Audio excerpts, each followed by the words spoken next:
Welcome to RN study world. ఇక్కడ మీకు operation సింధూర్కి సంబంధించినటువంటి ఏప్రిల్ అండ్ మే మంత్కి సంబంధించినటువంటి జీకే అండ్ కరెంట్ అఫైర్స్ గురించి మీకు ఇక్కడ ఖచ్చితంగా ఒక బిట్ అయితే ఇందులో నుంచి వచ్చే అవకాశం ఉందండి. ఇక్కడ ఇచ్చినటువంటి ఒక 35 బిట్స్ దాకా పూర్తిగా చివరి వరకు వినండి జాగ్రత్తగా. 1 బిట్ అయితే కంపల్సరీ మీకు దీంట్లో నుంచి రావడం అయితే జరుగుతుంది. మామూలుగా కాంపిటేటివ్ ఎగ్జామ్స్కి మీకు జీకే అండ్ కరెంట్ అఫైర్స్ మీకు 10 మార్క్స్ వరకు ఉంటుంది. సో దాంట్లో మీకు 1 బిట్ అయితే ఛాన్స్ కంపల్సరీ అయితే 100% అయితే డ్యామ్ షూర్ వస్తుందండి. సో ఫస్ట్ మనం చూద్దాము. ఈ ఆపరేషన్ సింధూర్కి సంబంధించినటువంటిది పెహల్గామ్ ఉగ్రదాడి ఎప్పుడు జరిగింది. సో పెహల్గామ్ అనేది ఒక ప్రదేశం అండి. సో ఆ ప్రదేశం మన ఇండియాలో ఉన్నటువంటి కాశ్మీర్ దగ్గర ఉన్నటువంటి మనకు సంబంధించినటువంటి మన ప్రదేశం అండి. అది పెహల్గామ్లో ఉగ్ర దాడి అనేది జరిగింది. పాకిస్తాన్ వాళ్ళు దాడి అనేది జరిపారు. సో ఈ పెహల్గామ్ ఉగ్ర దాడి అనేది ఎప్పుడు జరిగింది అంటే 2025 ఏప్రిల్ 22వ తేదీన జరిగిందండి. పెహల్గామ్ ఉగ్రదాడిలో ఎంతమంది పౌరులు చనిపోయారు, ఇక్కడ ఎంతమంది పర్యాటకులు చనిపోయారండి. సో అక్కడ మనకు మామూలుగా పర్యాటకులు అనేది మన కాశ్మీర్ సైడ్ వెళ్తుంటారు చాలామంది, వాళ్ళ మీద ఉగ్రదాడి అనేది జరిగింది. ఇక్కడ ఎంతమంది చనిపోయారంటే 26 మంది అండి. మొత్తానికి పర్యాటకులు అయితే ఇక్కడ 25 మంది. ఒకరు వచ్చి అక్కడ స్థానికంగా గుర్రాల స్వారీ అనేది చేస్తున్నటువంటి స్థానికానికి సంబంధించినటువంటి అక్కడే ఉన్నటువంటి ఒక వ్యక్తి అండి. మొత్తం కలిపి 26 మంది. తర్వాత పెహల్గామ్ ఉగ్రదాడి అనంతరం భారత ఆర్మీ చేసిన ప్రతీకార దాడికి ఏ పేరు పెట్టారు. పెహల్గామ్ ఉగ్రదాడి అనంతరం భారత ఆర్మీ వాళ్ళు యాక్షన్ తీసుకోవడం జరిగింది పాకిస్తాన్ పైన. ఆ దాడికి ఏమని పేరు పెట్టారు అంటే ఆపరేషన్ సింధూర్. ఏమని పేరు పెట్టారు? ఆపరేషన్ సింధూర్. ఆపరేషన్ సింధూర్ ప్రకారం ప్రధానంగా ఏ యుద్ధ విమానాలు ఉపయోగించారు? ఎటువంటి యుద్ధ విమానాలు అనేటివి ఉపయోగించారు? రాఫెల్ అండి. రాఫెల్ అనేటువంటి యుద్ధ విమానాలు ఇక్కడ ఉపయోగించారు. తర్వాత 5th బిట్. ఆపరేషన్ సింధూర్లో ఏ క్షిపణులు ఉపయోగించబడ్డాయి? ఆపరేషన్ సింధూర్లో ఏ క్షిపణులు ఉపయోగించబడ్డాయి? స్కాల్ప్ క్షిపణి, హేమర్ క్షిపణి అండ్ కమికాజీ డ్రోన్స్. ఇలాంటివన్నీ కూడా ఇక్కడ ఆపరేషన్ సింధూర్లో ఉపయోగించబడ్డాయండి. ఇవి గుర్తుపెట్టుకోండి. క్రింది ఉపయోగించినటువంటి క్షిపణి ఏది అనేసి కూడా మనకు బిట్లో రావచ్చు. సో ఈ 3 అయితే గుర్తుపెట్టుకోండి. ఆపరేషన్ సింధూర్ సమయంలో భారత వైమానిక దళం ఎన్ని ఉగ్రవాద స్థావరాలను ధ్వంసం చేసింది? సో ఆపరేషన్ సింధూర్ చేపట్టింది ఓకే. ఎన్ని స్థావరాలను ధ్వంసం చేశారు అంటే 9 అండి. 9 స్థావరాలను అయితే ఉగ్ర స్థావరాలను, పాకిస్తాన్ ఉగ్ర స్థావరాలను ధ్వంసం చేశారండి. సో ఇక్కడ ఆపరేషన్ సింధూర్లో క్షిపణులు 3 చెప్పాము కదండి. ఆ 3 గుర్తుంచుకోండి. ఎటువంటి క్షిపణులు ఉపయోగించారు అనేసి 3 ఆప్షన్స్ ఇచ్చేసి చివరిలో డి ఆప్షన్లో పైవన్నీ అని ఇచ్చినప్పుడు పైవన్నీ అనే ఆప్షన్ అనేది తీసుకోండి. తర్వాత సింధూర్ అనగా అసలు యాక్చువల్గా ఆపరేషన్ అయితే జరగడం ఓకే. ప్రతి టైము మనకు ప్రతిసారి ఉగ్రవాదుల పైన ఎప్పుడో ఒకసారి మనం మన సైడ్ దాడి జరిగినప్పుడు మనం ఒక ఆపరేషన్ అనేది మొదలు పెట్టడం జరుగుతోంది. మన సైడ్ నుంచి ఉగ్రవాదుల మీద దాడి చేయడం అనేది మనం కూడా చేస్తున్నాము. సో ప్రతిసారి జరిగేటువంటి ఆపరేషన్కి ఒక్కొక్క నేమ్ అయితే మనం పెట్టుకుంటూ వస్తున్నామండి. అవి ముందు జరిగినటువంటివి కూడా ఒక్కొక్క ఆపరేషన్కి ఎటువంటి నేమ్ అనేది పెట్టారు అనేది ఇక్కడ నేను ఎక్స్ప్లెయిన్ చేస్తాను.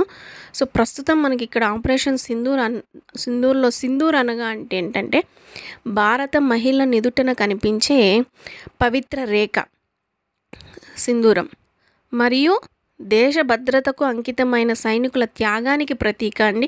వీటికి రిలేటెడ్గా మీకు ఆప్షన్స్లో ఏదైతే ఉందో దీనికి రిలేటెడ్గా ఉంటే దాన్ని చూస్ చేసుకోండి బిట్ వచ్చే విధానాన్ని బట్టి. సో సింధూర్ అనగా ఇదండి. తర్వాత ఉగ్రదాడి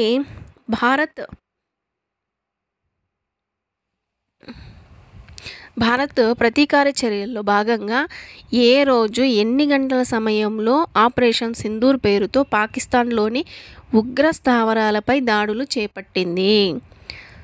సో మనకు ఇక్కడ ఏ రోజు ఉగ్రవాదుల దాడి జరిగిందో దాన్ని బేస్ చేసుకొని భారత్ మళ్ళీ ప్రతీకార దాడి అనేది చేశారండి ఉగ్రస్థావరాలపైన. అది ఎప్పుడు చేశారు అంటే బుధవారం తెల్లవారుజామున 1:44 చేశారండి.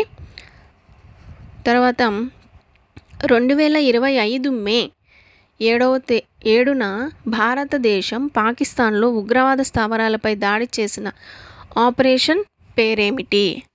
సో మే 7వ తేదీ మనకు ఉగ్రవాదులపైన ఈ ఆపరేషన్ అనేది మొదలు పెట్టడం జరిగింది. ఈ డేట్ కూడా గుర్తుపెట్టుకోండి. ఏ డేట్ అని అంటే మే 7, 2025 ఆపరేషన్ సింధూర్ అండి. లేదు మీకు మీకు రివర్స్లో అయినా బిట్ రావచ్చు. ఆపరేషన్ సింధూర్ ఏ రోజు చేపట్టారు అంటే మే 7వ తేదీ 2025 అండి. సో ఇయర్ కూడా మెన్షన్ చేస్తారండి అక్కడ. ఒకవేళ మే 7, 2024, 2022 ఇట్లా కూడా ఇస్తారండి. సో మీరు 2025 అయితే గుర్తుపెట్టుకోవాలి. ఆపరేషన్ సింధూర్ యొక్క ఉద్దేశం ఏంటంటే ఉగ్రవాద నిరోధక ఉద్దేశం. ఉగ్రవాదుల్ని నిరోధించాలా, వాళ్ళ స్థావరాల్ని అక్కడ లేకుండా చేయాలనేది దీని ఉద్దేశం. ఆపరేషన్ సింధూర్ ఎప్పుడు ప్రారంభమైంది అంటే ఇక్కడ ఇచ్చారు చూడండి. సేమ్ మనకు 9th బిట్కి రిలేటెడ్గా మళ్ళీ ఇలా కూడా ఇస్తారు. ఆపరేషన్ సింధూర్ ఎప్పుడు ప్రారంభమైంది? మే 7, 2025. ఆపరేషన్ సింధూర్ ఎటువంటి సంఘటనలకు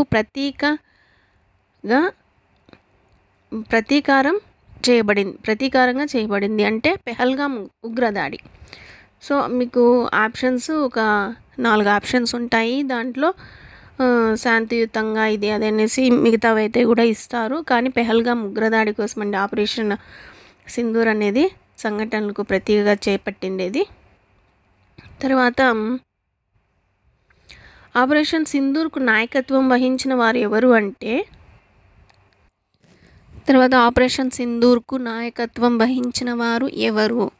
కల్నల్ సోఫియా అండ్ ఖురేషీ మరియు వ్యోమికా సింగ్. వీళ్ళిద్దరిని అయితే బాగా గుర్తుంచుకోండి. కల్నల్ సోఫియా, ఖురేషీ మరియు వ్యోమికా సింగ్. వీళ్ళండి మనకు ఆపరేషన్ సింధూర్కి నాయకత్వం వహించినటువంటి మన మహిళలు. తర్వాత వ్యోమికా సింగ్ ఏ శాఖకి చెందినవారు? ఇక్కడ వ్యోమికా సింగ్ ఉన్నారు కదండి, ఆవిడ ఏ శాఖకి చెందినవారు అంటే ఫ్లయింగ్ బ్రాంచ్కి సంబంధించిన వారు. వ్యోమికా సింగ్ ఏ రకమైన పైలట్ అండి? ఇక్కడ హెలికాప్టర్ పైలట్ అండి. వ్యోమికా సింగ్ ఎప్పుడు శాశ్వత కమిషన్గా రూపొందించింది అంటే డిసెంబర్ 18, 2019లో వ్యోమికా సింగ్ని శాశ్వత కమిషన్గా రూపొందించడం జరిగింది. తర్వాత వ్యోమికా సింగ్ ఏ తరం సైనిక అధికారి అంటే మొదటి తరం సైనిక అధికారి. ఆపరేషన్ సింధూర్ ఎంత సమయం నిర్వహించారు? ఎంత సమయం అండి? 25 నిమిషాల్లో 9 ఉగ్రస్థావరాలను ధ్వంసం చేసి రావడం జరిగిందండి. ఇక్కడ ఆపరేషన్ 13th బిట్ ఉంది చూడండి, అది చాలా చాలా ఇంపార్టెంట్, గుర్తుంచుకోండి. బిట్ వచ్చే అవకాశాల్లో 100% ఛాన్స్ ఉన్న బిట్ ఇదేనండి. ఆపరేషన్ సింధూర్కు నాయకత్వం వహించిన వారు ఎవరు? కల్నల్ సోఫియా, ఖురేషీ మరియు వ్యోమికా సింగ్. వీళ్ళిద్దరు నేమ్స్ గుర్తుపెట్టుకోండి. తర్వాత ఆపరేషన్ సింధూర్ ఎంత సమయం? 25 నిమిషాలండి. ఆపరేషన్ సింధూర్ పేరుతో భారత ఆర్మీ ఎక్కడ దాడులు చేసింది? పాకిస్తాన్ ఉగ్ర స్థావరాలపైన. 1972 భారత్ మరియు పాకిస్తాన్ మధ్య ఏ ఒప్పందం జరిగిందండి? సిమ్లా ఒప్పందం. భారత సైన్య దినోత్సవంగా ఏ రోజు జరుపుకుంటారు? సో మనకిప్పుడు దాడులు అనేటివి జరుగుతున్నాయి కాబట్టి, మనం ప్రతీకార దాడి కూడా చేస్తున్నాం కాబట్టి ఇప్పుడు సైనికులకు సంబంధించినటువంటి క్వశ్చన్స్ వచ్చే అవకాశం ఉంది కాబట్టి ఇలాంటి క్వశ్చన్స్ కూడా అడిగే అవకాశం ఉందండి. సో మన దేశాన్ని కాపాడుతున్నటువంటి సైన్యాన్ని, భారత సైన్యాన్ని గౌరవించాలి మనం.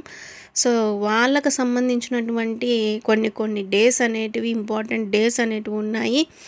ఇలాంటివి కూడా మనం జరుపుకోవాలి. వాళ్ళ కోసం అనేసి, మన కోసం వాళ్ళు ఫైట్ చేస్తున్నారు కాబట్టి మనమంతా హ్యాపీగా సంతోషంగా ఇక్కడ ఉన్నామంటే ప్రజెంట్. సో వాళ్ళ వల్లే అండి. సో వాళ్ళకు సంబంధించినటువంటి డేస్ కూడా మనము హ్యాపీగా సెలబ్రేట్ చేసుకోవాలండి. వాళ్ళ భారత సైన్య దినోత్సవాన్ని ఇది జనవరి 15వ తేదీన జరుపుకుంటామండి. భారత తొలి ఫీల్డ్ మార్షల్ ఎవరు అంటే శామ్ మానేక్కా. తర్వాత ప్రస్తుతం భారత విదేశాంగ కార్యదర్శిగా ఎవరు పనిచేస్తున్నారు? విక్రమ్ మిశ్రీ. ఆపరేషన్ సింధూర్పై వివరాలు వెల్లడించిన ఆర్మీ అధికారి ఎవరు? Lieutenant colonel Sofiya Qureshi. So మనకు దీని గురించి, ఆపరేషన్ సింధూర్ గురించి మనకు న్యూస్ ఛానల్స్లో మనకి వివరాలు అయితే వెల్లడించారండి. ఈవిడ ఆర్మీ అధికారి. తర్వాత ఆపరేషన్ సింధూర్లో పాల్గొన్న ఆర్మీ అధికారి ఎవరు? ఆపరేషన్ సింధూర్లో పాల్గొన్న ఆర్మీ అధికారి ఎవరండి? సోఫియా ఖురేషి. సోఫియా ఖురేషి భారత్ ఆర్మీలో ఏ హోదాలో ఉన్నారు? సిగ్నల్స్ హోదాలో ఉన్నారు. ఆపరేషన్ సింధూర్ ప్రారంభమైన ప్రదేశం ఏది? బహబల్పూర్లోని మర్కజ్ సువనల్లా. తర్వాత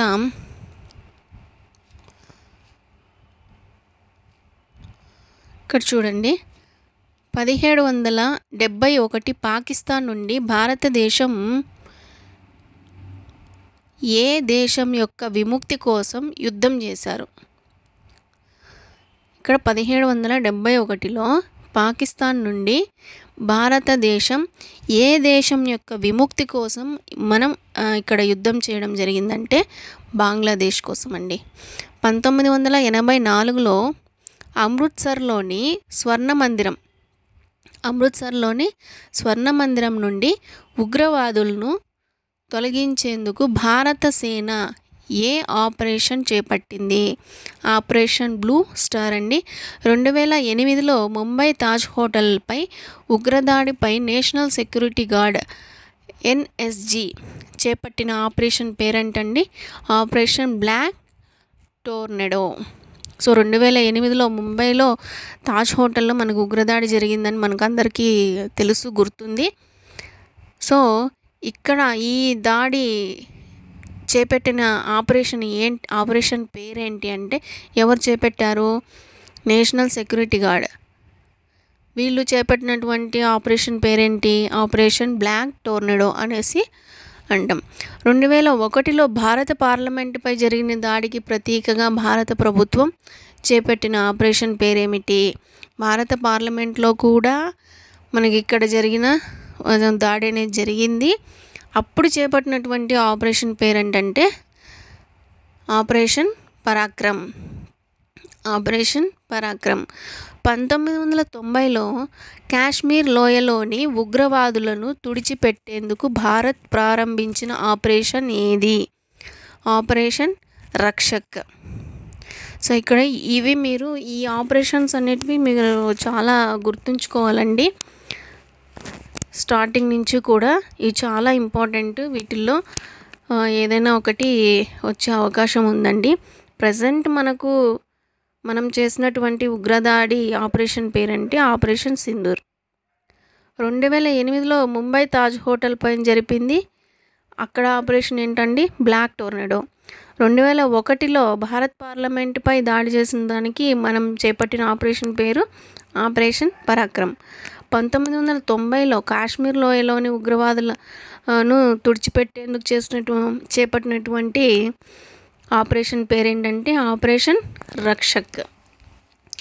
తర్వాత 31 ప్రతి ఏడాది కార్గిల్ విజయ్ దివస్ ఎప్పుడు జరుపుకుంటామంటే 26 జూలై అండి. తర్వాత 32 బిట్ 1965లో జరిగిన ఇండో పాక్ యుద్ధ సమయంలో భారత ప్రధాని ఎవరు? 1965లో జరిగినటువంటి ఇండో పాక్ యుద్ధ సమయంలో భారత ప్రధాని ఎవరు? లాల్ బహదూర్ శాస్త్రి. అలాగే 2025లో జరిగినటువంటి మనం చేపట్టినటువంటి ఆపరేషన్ సింధూర్ యుద్ధ సమయంలో ఉన్నటువంటి భారత ప్రధాని ఎవరు అంటే నరేంద్ర మోడీ గారు. సో ఇలాంటి చిన్న బిట్ కూడా అడిగే ప్రజెంట్ సిచ్యువేషన్ కూడా అడగచ్చండి. ఇవి ఎక్స్ట్రా బిట్గా తీసుకోండి మీకు కావాలనుకుంటే.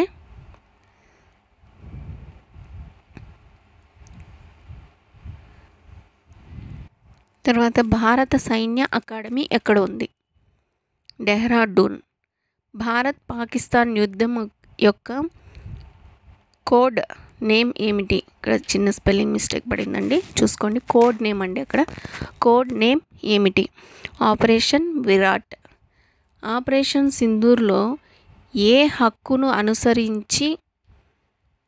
అనుసరించామని కేంద్ర రక్షణ శాఖ మంత్రి రాజ్నాథ్ సింగ్ గారు అన్నారు?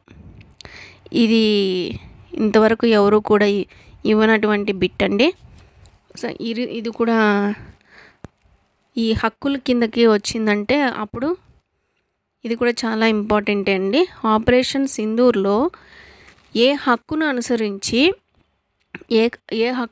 అనుసరించామని కేంద్ర రక్షణ శాఖ మంత్రి రాజ్నాథ్ సింగ్ అన్నారు? రైట్ టు రెస్పాండ్ హక్కును వినియోగించుకొని మేము ఇక్కడ ఆపరేషన్ సింధూర్ అనేది చేపట్టడం జరిగింది అని మనకు రాజ్నాథ్ సింగ్ గారు చెప్పడం జరిగిందండి. ఇదండి మన ఆపరేషన్ సింధూర్కి సంబంధించినటువంటి బిట్స్. అయితే మీకు ఇక్కడ కరెంట్ అఫైర్స్ కిందకి వచ్చే అవకాశం ఉంది. డిఎస్సి వాళ్ళకైనా రావచ్చు, అండ్ బ్యాంక్ జాబ్స్కి ప్రిపేర్ అయ్యే వాళ్ళకైనా రావచ్చు, కోర్ట్ జాబ్స్కి ప్రిపేర్ అయ్యే వాళ్ళకైనా రావచ్చు. సో వీళ్ళందరికీ కూడా కాంపిటేటివ్ ఎగ్జామ్స్కి ఎవరైతే ప్రిపేర్ అవుతున్నారో అందరికీ కూడా ఈ 35 బిట్స్ చాలా అంటే చాలా ఇంపార్టెంట్ అండి. అలాగే ఇక్కడ ఇంకొక విషయం కూడా ఏంటంటే, పురాణాల ప్రకారం ఏ పురాణాన్ని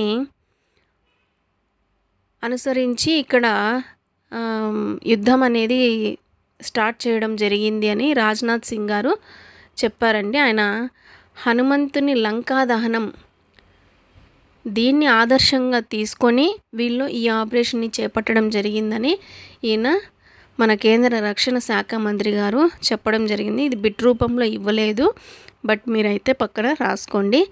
సో ఈయన 2 రకాల విషయాలు చెప్పారు. ఏ హక్కును వినియోగించుకొని ఆపరేషన్ సింధూర్ మొదలుపెట్టామన్నారు? రైట్ టు రెస్పాండ్ హక్కుని వినియోగించుకొని. అలాగే ఏ పురాణిక మనకు ఇక్కడ ఉపయోగించి ఎవరిని ఆదర్శంగా తీసుకొని ఈ ఆపరేషన్ మొదలు పెట్టామని చెప్తున్నాడు? హనుమంతుని లంకా దహనం. ఇవన్నీ ఆదర్శంగా తీసుకొని మనం ఇక్కడ